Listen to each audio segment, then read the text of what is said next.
নমস্কার, আমি বনি। অগবধূ সুন্দরীর তরফ থেকে আপনাদের অনেক অনেক অনেক শুভেচ্ছা এবং ভালোবাসা। শাড়ি তো আজকে দেখাবই, কিন্তু তার আগে আমি আমার দিদিদের, বোনেদের এবং বন্ধুদের অনেক অভিনন্দন ভালোবাসা জানাতে চাই এই জন্যেই, যারা অনলাইন থেকে আমাদের অগবধূ সুন্দরী থেকে জিনিস নিয়েছেন তারা খুব খুশি হয়েছেন এবং অনেক শুভেচ্ছা বার্তাও পাঠিয়েছেন। সেগুলো আমাদের পেজেই আপনারা দেখতে পারবেন। এবং আমি এই জন্যই শুভেচ্ছা তাদেরকে জানাতে চাই এবং আন্তরিক অভিনন্দন জানাতে চাই যে তারা আমায় বিশ্বাস করেছেন, আমাদের ওগো বধূ সুন্দরীকে বিশ্বাস করেছেন এবং তারা হাইলি স্যাটিসফাইড।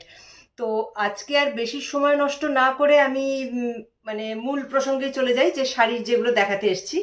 আমি বলে দিই, এর আগের দু একটা ভিডিও আগে আমি মটকা পটোলা দেখিয়েছিলাম এবং সেটার খুব খুব খুব ভালো রেসপন্স আমি পেয়েছিলাম। আপনারা খুব ভালোবেসেছিলেন শাড়িটাকে।